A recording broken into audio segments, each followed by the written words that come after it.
எல்லாருக்கும் வணக்கம். நாங்கள் இன்னைக்கு திருவிளையாடற் புராணத்தில் 24வது படலம் பார்க்க போகிறோம். அந்த படலம் என்னென்றா மாறி படலம். மாறி ஆடின படலம் என்றா சிவன் கால் மாறி ஆடுற என்ன கதையண்டத்தை நாங்கள் இப்போ பார்க்கலாம்.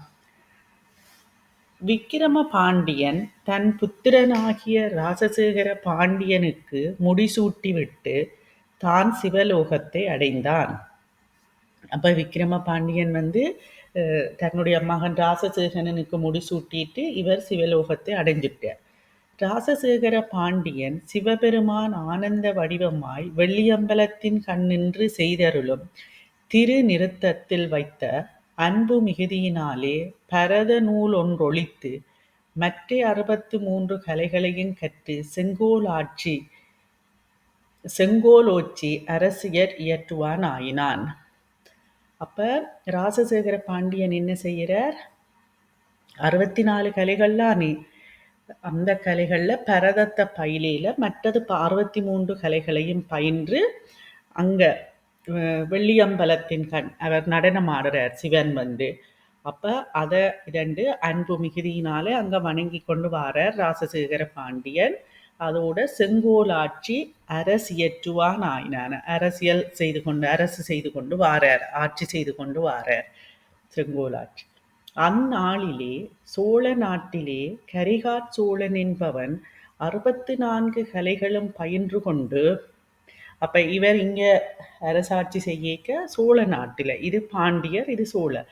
அப்ப சோழ நாட்டில கரிகாற் சோழன் என்பவன் 64 கலைகளையும் பயின்றுட்டார். இவர் ஒன்று பயிலேல, அது பரதம். திருவானைக்காவில் எழுந்தருளி இருக்கின்ற சிவபெருமானுக்கு அன்பு பூண்டவனாய் அரசு செய்வான் ஆயினான். அப்ப அந்த கரிகாற் சோழன் திருவானைக்காவில இருக்கிற சிவபெருமான வணங்கி கொண்டு வாரார். அச்சோழனுடைய வாயிலுள்ள ஒரு புலவன் ராசபாண்டியனை கண்டு, மகாராசாவே, எம்முடைய கரிகாற் சோழனுக்கு 64 கலைகளும் வரும், உனக்கு அவைகளில் ஒன்று வராது, அது பரத நூல் என்றான். அப்ப என்ன நடக்குது? இங்க கரிகாற் சோழன் இடத்துல இருந்து அங்க இருந்து ஒரு ஆள் இங்க இவருக்கு ராசசேகர பாண்டியனுக்கு சொல்றார், என்ன, எங்களுடைய அரசனுக்கு 64 கலைகளும் வரும், உனக்கு அதுல ஒன்று வராது, அது என்ன கலையண்டா பரதம். பரத நூல் பயிலேல இவர். அவ்வார்த்தை மானத்தை மிக மூட்ட ராசசேகர பாண்டியன் ஆகுலத்தின் மூழ்கிய மனத்தானாகி சிவபெருமானுடைய நடனத்தை நானும் ஆடுதற்கு மனம் விரும்பியதே, இதுவும் எம்பெருமானுடைய திருவருளே என்று நினைந்து பரத நூலை கற்று அவ்வழியே பரதமும் பயின்று வல்ல புலவர்களை வருவித்து அவர்களுக்கு வேண்டுவனவற்றையெல்லாம் வெறுப்ப கொடுத்து பரத நூலும் கசடர பயின்றான். அப்ப அவருக்கு இந்த புலவன் சொன்னதை கேட்ட உடனே அவருக்கு என்ன கவலை வந்துட்டுது. அவ்வார்த்தை மானத்தை மிகை மூட்ட, அந்த ஒரு சொல்லு. இப்ப அரசர்கள் அன்னைக்கு இப்ப சில பேருக்கு கோபம் வாரது தானே. அப்ப மானத்தை மிக மூட்ட ராசசேகர பாண்டியன் ஆகுலத்தில் மூழ்கிய மானத்தனாகி, அப்ப அவருக்கு அந்த மானம் போகுது இவர் இப்படி சொன்ன உடனே. அதால கவலைப்பட்டு தானும் பரத கலையில வல்லவ புலவர்கள் எல்லாரையும் கூப்பிட்டு பரதம் கசடர கற்று முடிச்சுட்டார்.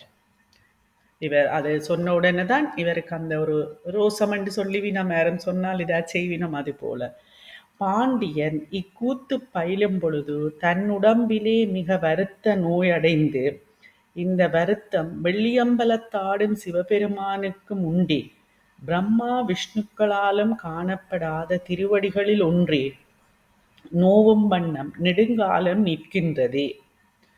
ஐயோ, இக்கூத்தை கற்று வருத்த முற்றறிந்தும் இதை நான் பார்த்து கொண்டிருப்பதா தருமம்? பிறவிக் கடற்கரை காணும் நாள் வந்தடுப்பர் யாவர் ஆயினும் அவருக்கெல்லாம் போக மோட்சங்களை கொடுத்தருளும் எம்பெருமான் செய்யும் இந்த திருக்கூத்தை நான் எப்படி போய் தடுப்பது? இது தகாது. அப்ப என்ன இங்க சொல்லப்படுதுன்னா, பாண்டியன் வந்து இந்த பரத கலை பயில்றார் தானே, படிக்கிறார் தானே. அப்ப அவர்ட்ட உடம்பில வந்து வருத்த நோய் வருகுது. அந்த பரதம் பயிலிக்க வருத்த நோய் அடைந்து, இந்த வருத்தம் தனக்கு வந்த அந்த நோவு வந்து வெள்ளியம்பலத்திலே ஆடுற சிவபெருமானுக்கும் இருக்குந்தானே. பிரம்மா விஷ்ணுக்களாலேயும் காணப்படாத அந்த கதை தெரியும் தானே. பிரம்மா விஷ்ணுக்களாலேயும் காணப்படாத திருவடிகளில் ஒன்றே நோவும் வண்ணம் நெடுங்காலம் நிற்கின்றது. அப்போ ஒரு காலில் நின்று கொண்டு ஒரு காலத்தை நீ தூக்கி ஆடுற. அப்ப அந்த திருவடிகளை பிரம்மா விஷ்ணுவும் அறியல, காண முடியல. அறிகிறது வேற, காணல அவர்கள் அடிமுடி தேடின கதை. அப்ப தனக்கும் எப்படி நோகுதோ அதுபோல சிவனுக்கும் இது நோகுமே, இது எப்படி தடுக்கிறது என்று யோசிக்கிறார். அப்ப யோசிக்கல எப்படி தடுக்கிறாருன்னு யோசிக்க, ஆயினம் அதை தடுக்கவும் கூடாது, ஆயினம் அருமை திருவடி வருந்துமே. எப்படி போய் தடுக்கிறது, இந்த கூத்த தடுக்கிறதையும் செய்யக்கூடாது, ஆனாலும் அவருக்கு வருந்துமே என்று அந்த திருவடி நோகுமே என்று சிந்தித்து வருத்தமுற்றான். யாரு? ராசசேகர பாண்டி. பின்பு இதற்கிதுவே துணிவு என்று நினைந்து எழுந்து போய் சிவராத்திரியிலே திருக்கோயிலை அடைந்து சிவபெருமானுக்கு 4 யாமமும் விசேட பூசை செய்வித்து, அப்ப இப்படியெல்லாம் யோசிச்சு போட்டு பிறகு போறார். ஒரு சிவராத்திரி நாள்ல போய் அங்க சிவபெருமானுக்கு 4 யாம பூசையும் செய்கிறார். யாரு? ராசசேகர பாண்டியன். வெள்ளியம்பல திருக்கூத்தை தரிசித்து வணங்கி கண்ணீர் சூற சிரசின் மீது கைகூப்பி நின்று, எம்பெருமானே, நின்ற திருவடியை எடுத்து வீசி எடுத்த திருவடியை கீழே ஊன்றி இன்றைக்கு அடியேனுக்கு காணும்படி மாறியாடி தமியேனுடைய வருத்தம் முழுவதையும் தீர்த்தருளும். அப்ப 4 யாம பூசையும் செய்து போட்டு வெள்ளியம்பலத்துல அவருடைய திருக்கோலத்தை திருக்கூத்தை தரிசிக்கிறார். அந்த நடனத்தை தரிசிச்சுட்டு வணங்கி கண்ணீர் சொரிஞ்சு என்ன சொல்றார்? நின்ற திருவடியை எடுத்து வீசி, எம்பெருமானி நின்ற நின்ற திருவடியை எடுத்து வீச சொல்ல, ஊன்றிய திருவடி, நின்ற திருவடி என்றா ஊன்றிய திருவடியை எடுத்து வீசி எடுத்த திருவடியை கீழே ஊன்றி, அந்த ஒற்றை காலில் ஆடுறாருல்லோ, ஆடுற காலை கீழே ஊன்றி அதில் நின்று கொண்டு இன்றைக்கு அடியேனின் காணும்படி மாறி மாறியாடி, இன்றைக்கு அடியேன் தான் காணும்படி, அடியேன் என்றது ராசசேகர பாண்டியன சொல்லப்படுது. இன்றைக்கு நான் காண்றபடி நீங்க மாறி ஆட வேணும் எனக்காக, தமியேனுடைய வருத்தம் முழுவதையும் தீர்த்தருளும், என்னுடைய வருத்தம் முழுவதையும் தீர்த்தருளும் என்று கேட்கிறார்.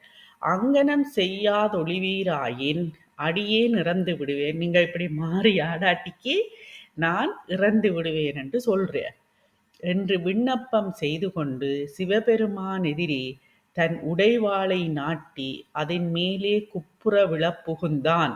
அப்ப இப்படி சொல்லி போட்டும் சும்மா இருக்கேல, நீங்க கால் மாறி ஆடவோனும், இல்லாட்டிக்கு நான் இறந்து விடுவேன் என்று சொல்லி போட்டு சிவபெருமானுக்கு அவருக்கு முன்னுக்கு வந்து தன்னுடைய உடைவாளை, அரசர்கள் வாழ் தான் வச்சிருப்பினும் அந்த வாழை வச்சுட்டு அதுல போய் குப்புற விழுகிறார், விழப்போறார்.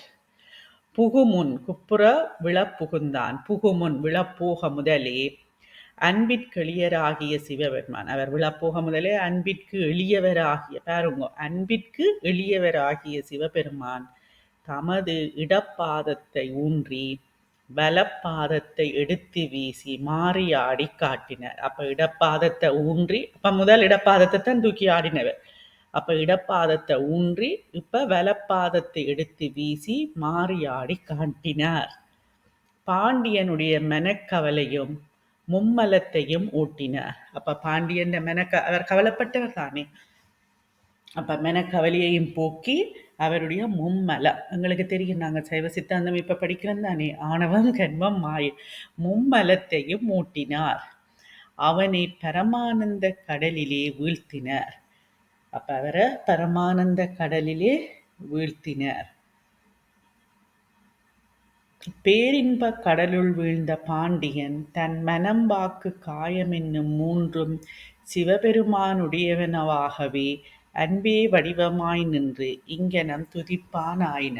அப்ப ராசசேகர பாண்டியனுக்கு சந்தோஷமாயிட்டு தன்னை மனம் வாக்கு காயம் 3 நாளையும் சிவபெருமானுக்கு எல்லாத்தையும் அர்ப்பணிச்சுட்டு ஒரு பாட்டு பாடுறார். 4 பாடல்கள் இருக்குது, அதை நான் சொல்லல. 5 பாடல்கள் இருக்குது. அப்ப சிவபெருமானை நினைச்சு பாடுறார். இது நடந்ததால இப்படி துதித்து வணங்கி இந்த திருநடனம் யாவரும் தரிசிக்கும்படி எக்காலத்து இப்படியே நின்றருளல் வேண்டும். அப்ப இந்த திருநடனம் எல்லாரும் பார்க்கும்படி எக்காலத்திலையும் எப்பவுமே இருக்க வேணும் என்று சொல்லி திருப்பியும் சிவபெருமானிட்ட வேண்டுறார். அடியேன் வேண்டும் வரம் இது. அப்ப இது எப்பவுமே இப்படியே இருக்க வேணும் என்று சொல்லி சிவபெருமானிட்ட கேட்கு வரம் வாங்குறார் என்று விண்ணப்பம் செய்து வணங்கினான். சிவபெருமான் அன்று தொடங்கி இன்று வரையும் அம்மாறியாடும் திருக்கோலத்தினராயே நின்று அருள்கின்றார். அப்ப ராசசேகர பாண்டியனுக்காக மாறி ஆடின படலம் இப்பவும் அதே மாற்றத்தோட தான் இருக்குது. எப்ப ராசசேகர பாண்டியனுக்கு காட்சி கொடுத்தாரோ மாறி ஆடியவற்றை வேண்டுகோளுக்கு நாங்க அதே போல இப்பவும் அந்த கோலத்தோட தான் நிற்கிறார் என்று சொல்லப்படுகிறது. இது வெள்ளியம்பலத்துக்கு நடக்குது. யாரும் போனால் பார்க்கலாம். எல்லாம் இந்தியாவில் தான் நடக்குது. ஓகே, இவ்வளவு நேரமும் பொறுமையாக இருந்து கேட்ட எல்லோருக்கும் நன்றி. அடுத்த படலம் பழியஞ்சின படலம். அதுக்கு நல்ல படலம், 25வது படலம் அடுத்த வகுப்பில் பார்க்கலாம்.